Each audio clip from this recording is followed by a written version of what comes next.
Today we're going to cover what VictoryXR is, and this is a new piece of software that we've added to the VRs. It's an immersive learning platform that allows teachers and students to explore the virtual environment in real time. If you haven't pre-planned your lesson content, you don't need to worry because there's loads of content already pre-made that you can browse. So it includes interactive simulations, structured classroom spaces, creative environments where you can add and manipulate objects, 2D and 3D pre-made video content, and a mixed reality space where you can still be in the classroom, but you can kind of add assets into there as well. So there are subject-specific examples as well as crime scene investigation, labs, science classrooms, space stations, performing arts venues, World War II ships, kitchens, historical buildings and operating theatres. So moving on to how to make your avatar, both teachers and students can customise their avatars via the profile option on the dashboard. It might seem like a small feature, but it supports psychological safety and learner identity, giving students ownership over the representation can hopefully increase their engagement and reduce anxieties about taking part in the sessions. As a teacher, you choose the environment you'd like your students to enter. When you select the space, the system generates a code. This is how your students can then join that session. So you can see here that Dan has selected chemical reactions, and once it shares that room, I can enter that environment. It's really useful for the classroom management perspective. You can retain controls over who the students are and what they're seeing, and if you want anyone to leave or you want to mute them, you can do that as well. So as the space lowers, you can see other participants who have joined. Their name should be above their heads. In this example, we're in the science classroom. Presentation screens are throughout the room, and it will guide students through the task and how to interact with the environment. The instructions are scaffolded and broken down clearly. This aligns with the cognitive load theory, so it's very simple, it's bullet pointed, and they should just be able to work the way through. You can see that I'm following the on-screen prompts and collecting the required resources. Students can work independently at their own desk, or they can collaborate with peers if they want to as well. So supporting the practice of social constructivism, the learners are understanding through the interaction and the shared dialogue.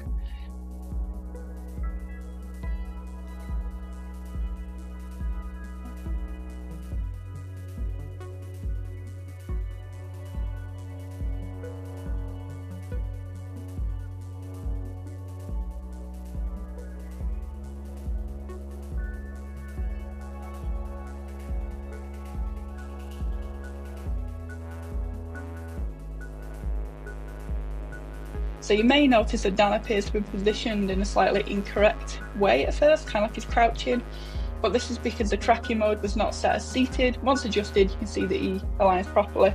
However, he's decided to mess around with his height, so he's made himself really big, and Chris has made himself really small, but that does show us how adaptive this environment is. You can change how you're positioned in this space. Many of these settings are accessed through your virtual watch, so if you look at your left wrist, you can see it pop up on there.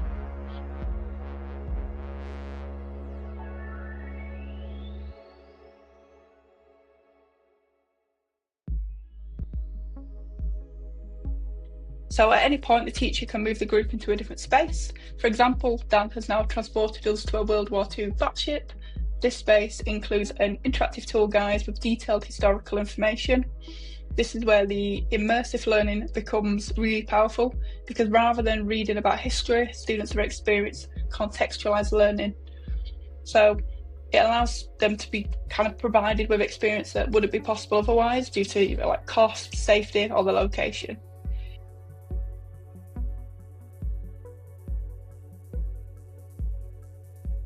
Another option is the creative space. So here you can see that you can put in dinosaurs, shapes, boxes, movable chessboards. There's so much to choose from if you look through the asset list.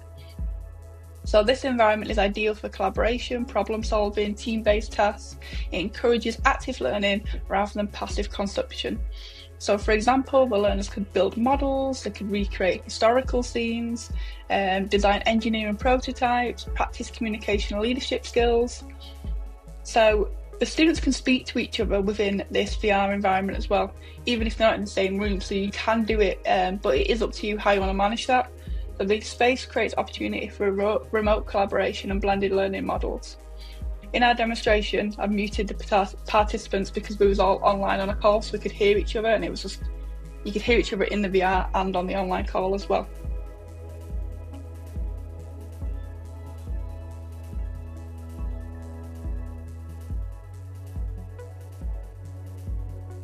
I'm not gonna lie though, but my favourite part was this chessboard, how you and another person, whether it be the other teacher or learners, together they can all play chess, and you can pick the shapes up, you can move them. Again, you'd have to know the rules because you can literally put them anywhere, but really fun way, and you could be having a conversation while playing it as well. It's just a really cool feature that I really enjoyed. Finally, we're moving on to the video space. So here, there's loads of videos I can choose from. I've just chose one of the top ones, which is Dinosaur Ridge. It'll take me to a 360 environment, and you can look around and explore, but then on one of the, well, I would say wall, but it's a 360 room. One of the spaces you can see that you've got the 2D video up as well. So overall, that's just a quick summary of what VictoryXR is and what it looks like. It allows us to move beyond describing learning, instead taking students and putting them inside it. Through the immersive environment, collaboration and structured scaffolding, it's giving them an experience that they might not get if they weren't trying out through the VR. So you can increase engagement, deepen understanding, and create memorable learning experiences.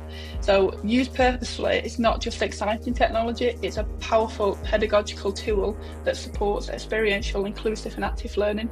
So I'd really recommend giving it a go and letting students lead on that journey, seeing how they find it, communicate with them what works and what doesn't work, and just build on that. It might not work the first time because they're just excited and just want to go, but see where it leads you.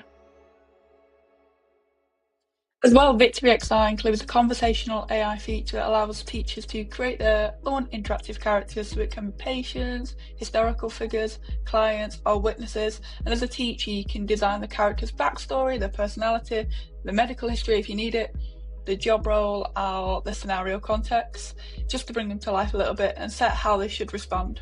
So once in the VR space, students can speak directly to the character, ask them questions, gather information in real time. This is a really powerful tool for role play, interview practice, any kind of scenarios that you want the students to experience, customer service training, investigation tasks, as learners can rehearse professional conversations in a safe, controlled environment before playing them into the real world. And it might be a really good idea if you were casting onto screens or getting them to work in groups as well. So I'm going to be trying that out in the next few videos, but if you've got any questions, just let me know.